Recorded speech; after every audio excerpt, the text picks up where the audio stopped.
Hi, I'm Miles Roberts from Chorley Group GoEV, and today we're here to drive this for the first time in the UK. It's the new Nissan ARIYA electric vehicle. This fantastic new vehicle comes to UK roads this summer. We're hoping to get a first drive today and see what it's like in the real world.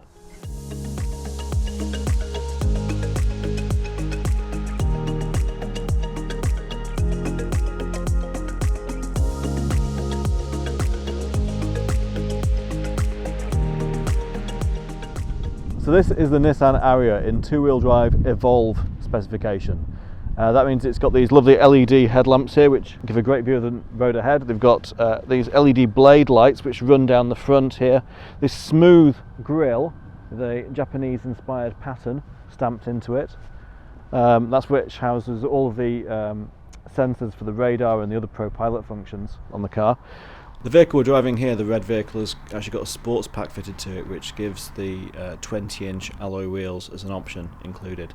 The standard wheel size on the Evolve and Advanced spec would be 19-inch wheels. The performance model gets the 20-inch wheels as standard. And moving around the car, you can see this lovely, we've got a sort of metallic pearl black roof, and this pearl red paint looks fantastic combination, matched with the black wheel arch liners as well. These alloy wheels have got trims over, so like common with quite a few electric cars nowadays, we have an alloy wheel for lightness but then made smooth with a plastic cover which reduces the weight that's required on the wheel, but still gives a very good aero effect and therefore makes it a lot more efficient.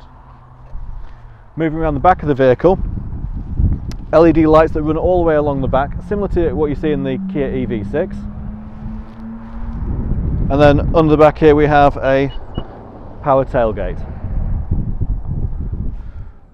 A common complaint with electric cars is that you can't tow with them, but luckily with the ARIYA you can. If you go for the two-wheel drive model you can tow up to 750 kilos. If you go up to the e-Force model with four-wheel drive, then you can tow up to 1500 kilos. And that's a decent sized four-berth family caravan, so that means it's an excellent option for families who need to be able to tow something big. One of the changes which Nissan has made to the charging system on the ARIYA is that the charge socket, rather than being on the front where it's potentially vulnerable to low speed bumps, instead has been moved to the side wing. And under here we can see that we've got Type 2 socket with CCS compatibility rather than the big CHAdeMO socket that you used to have on the Nissan Leaf and the NV200. And this can charge it up to 130 kilowatts, which means that on the smaller battery that'll charge up to 80% in around half an hour. On the larger battery it might take 40 minutes. But that charging standard there, that CCS socket, is now standard across all models in Europe. So rather than needing different pumps, different adapters and things, it takes up less room on the vehicle body than the big flap did on the Nissan Leaf. And it also means that it's compatible all across Europe as well. So in terms of internal storage space, it's a very practical car. We've got space for 750ml drinks bottles in both front doors. We've got a glove box which can take a good wedge of papers and manuals. We've also got two cup holders here under this little hatch where you can put keys and things there. Under here we've got a mobile phone wireless charger, space for some coins and so on. But then we've also got a security pocket hidden away here in the dashboard. Press this button, this slides out, you can then put things in there. Press the button, hidden out of the way, nobody'd ever know. So if you're parking up and leaving, perhaps there's room in there for a laptop or a tablet, you could put things out of the way, no one would ever know from outside, very secure.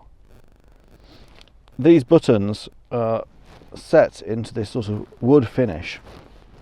We've got open close for the hatch, we've got buttons for the drive mode, so you've got eco, normal or sport mode. We've got a button for e-pedal, which is like it is in the Nissan Leaf, so it means that if you've got e-pedal switched on, then as you take your foot off the accelerator, the car will just brake as if you're pressing the brake pedal. So you just need to move one foot to drive the car. And then we've also got a ProPilot parking button as well, so it can automatically park you into a zone, either forwards, reverse, diagonal or parallel park. Across the dashboard here we've got the similar controls which are set into this wooden finish. When you turn the car off, these are all hidden away. They only come up when you turn the car on, it illuminates, and that's when you can see where these buttons are.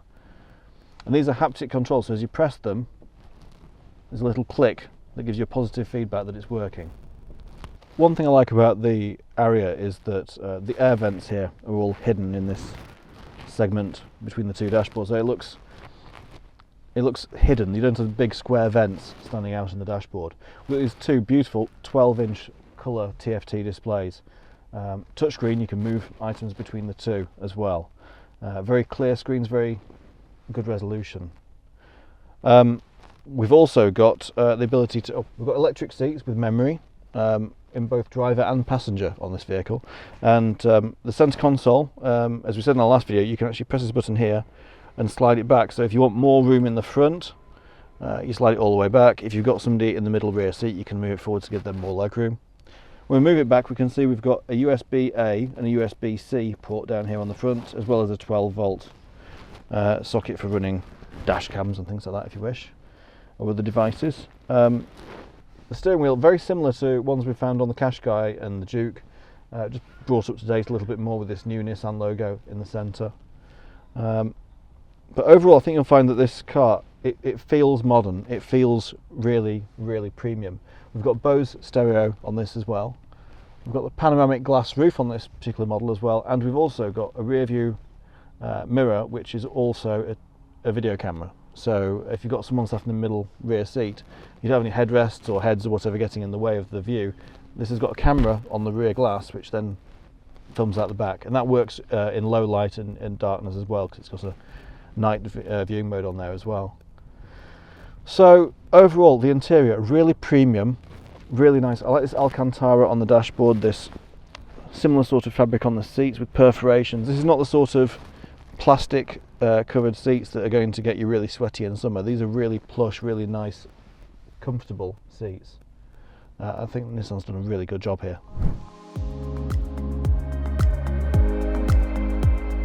So what's the ARIYA like to drive? Well, these are our initial views from driving it on a short distance. We've only driven a few miles here. We took it on a very hilly route, up to sort of 20% gradients, uphill and down, around some quite tight corners. It seems very, very composed for a 1.8 ton car. It really has good suspension, it handles very well, it's got plenty of torque, so getting up these steep hills is not an issue at all. On a long straight like this, if you put your foot down, then it can certainly shift. It's 0 to 60 is about 7 seconds. Plenty of punch. This is just the two-wheel drive model. The E-Force model is available with up to 300 PS, so that's like 350 brake horsepower, and that can do 0 to 60 in 5.1 seconds. For most people, I think that would be showing off, really, to be fair. I think that this model has got plenty of performance for every day-to-day need you might have. Sound deadening seems good. It's got a good isolation off the road. There is good steering feel. It doesn't feel woolly like some cars can. This feels a good connection to the road, and we've got a very good commanding view here. With it being a crossover seating position, you've got a really good view of the road ahead. So these initial drive shows that this is a really good car, and we just can't wait to get it on the open road and test it properly and see what the range is like. So this is a prototype vehicle which we've been driving today, which has the smaller 63 kilowatt hour battery, which is supposed to do around 223 miles range. Now we've been driving it today around Millbrook, and it's hill route particularly, which has got 20% gradients, etc. And it's been returning around 2 miles for every 1% of battery we've used. So that would translate to about 200 miles total range, which is not too far off the advertised figure. It would be interesting to see what it's like in the real world, together with the larger battery, the 87 kilowatt hour battery, supposedly giving 310 miles of range. I think this looks very likely given what we've managed to return here with a smaller battery. So excited to see that in the next few months. Thank you so much for taking the time to watch this video. If you'd like to look at the interior in a bit more depth, our previous video on the Nissan ARIYA is available to click in the link below.